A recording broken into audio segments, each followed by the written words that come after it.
Hi Julius, Hi to all the viewers. welcome to Sudeep Audio's channel. Pleasure's mine. Uh, you've done a fantastic job in perhaps Bollywood's currently biggest grosser, fastest money maker called Ek Tha Tiger. Correct. You've done the background music of that and congratulations. Thank you. It's a very good job. Could you share with us your musical journey so that viewers and others in the music industry know you better? True. I want to say on the very onset that I don't take credit for this completely. I have a very exciting, talented, encouraging and really a great bunch of musicians who work along with me. We are a team that works great, and we have fun while doing this. Music is one thing. I think I have the best job in the world to begin with, because I'm enjoying doing what I'm doing. I'm doing what I've always wanted to do, and I'm getting paid pretty well, for this. I'm very happy about the remunerations.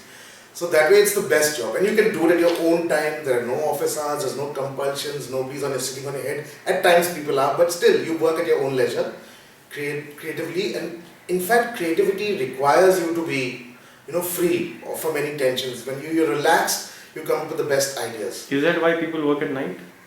Probably, no, people probably work at night to get away from the din of the day and people busy and the hustle bustle and stuff like that. They want the peace and the quietness. I think that's why Mr. Rahman works like that. He prefers to work Only the American at night. hours. So I went into music again because of the love for the field. I come from an extremely large family, unusually large. I'm the 14th of 14 children. So I heard all my siblings listen to music, and my parents too, from decades ago, centuries ago perhaps you could say. My father used to listen to bebop and early, jazz and popular music. My mother also, and to various styles. And all the styles filtered down, right from jazz to Carnatic to film to ghazal to pop to rock to fusion to metal to name it. Everything I've experienced. So you could say I had a very healthy diet of music. And if it's घर में चल रहा है, हर कमरे में कोई ना कोई अलग-अलग म्यूजिक चल ही रहा है तब तुम छोटे हो, so that everything seeps in a bit, comes into you. You like pieces of music that ring and stuff like that. So that's a very important thing in life. Like if you're an avid writer or a reader and you've read so many books of different authors and stuff like that, you'll eventually have a great vocabulary. You'll have a great way of thinking. But that does not make you a writer. I mean, it doesn't necessarily make you a writer, but you have that diet in your growing up phases, that it's there in the house and people were musically inclined and stuff like that. So you automatically generate or get you have a sense of timing, which is very important, and sense of melody and pitch, which is gets ingrained into you more or less. I wouldn't say it's automatic by default, but it's there. It seeps into it. You get ingrained, it gets ingrained into your system. So that way, my childhood helped a lot. And I'm very thankful for that, that the entire spread of music was there on the table for me to listen to. So that it covered everything in the canvas. Was it what, just LPs, records? Yeah, those days it was LPs. I remember one distinctive thing when my brother bought a hi-fi system with speakers, and I've heard the bass frequency for the first time. I never knew that bass could be so great, listening to the thump of the bass. And he bought this LP from abroad. He was in the Merchant Navy. He bought an LP of Star Wars soundtrack, and I heard that music and I said, wow, this is music. And I've heard other music too, but I heard film music for the first time in terms of scoring and instrumentals, to speak. John Williams score, and great horn section, orchestration. But I was a kid, but yet it had such a huge impact for me. And somewhere deep down my mind, I used to perhaps subconsciously think that one fine day I hope I'm able to make music, if not like this, but something like this for a film score or something. It must have been there somewhere. And I feel like as kind of a sort of a dream came true in that sense when I eventually got the break to do movies in Bombay and stuff like that. Right. You come from Delhi, right? I do, yeah. And so did you learn formally somewhere with somebody, or did your parents give you some instruments at home? Did they buy you? There was always a guitar at home, but I never really picked up music to play. I used to sing. So I started off as a singer, and then in school and college, had a rock band and hung around with a lot of good musicians and stuff like that. So that was a good thing. So my camaraderie with good musicians and learning music from other friends of yours who are good at the instrument and all that, you automatically build a vocabulary for music and you have a affinity for it more in that sense. And what about studies in school, college? Did that happen? Let's not go there. Yeah, I know studies was a big problem throughout my but no pressure education. from parents as to... Of course, all parents pressurize you. They say, beta, get into, my father was in the merchant navy, so, in the Indian navy, so my mother would insist, do NDA or join, give the, exams and stuff like that. I never really went into academics. So was there a revolt at home that, no, I will not? Briefly there was. But they let me do more or less. I'll be honest, they were fairly encouraging. They felt whatever you feel deem best for yourself, for your career, live. As long as you're happy, and I think parents should be like that. If you truly love your kids, you have to allow them to grow their own way. And which I feel I am doing it for my own daughter now. I like her to just pursue whatever career she wants and encourage it, give them whatever support they require. Which I'm hoping that parents have that mindset in the future also. Okay. Your journey from Delhi to Bombay, and what did you do? Oh, that is interesting. In Delhi, I started off immediately into music, immediately after college. I started singing in a hotel briefly for about 11 months or something. Then I quit that. I found that too boring, going to a restaurant and singing every night, which people do it and I appreciate it and I respect them for doing it. It's very commendable. But I found it was kind of locking me down. I wasn't able to expand or be creative enough. You had to play cover tunes in a hotel, in a bar or in a restaurant. And it became monotonous. That's the main thing. And I felt I had creative juices within me to make music that is original and stuff like that.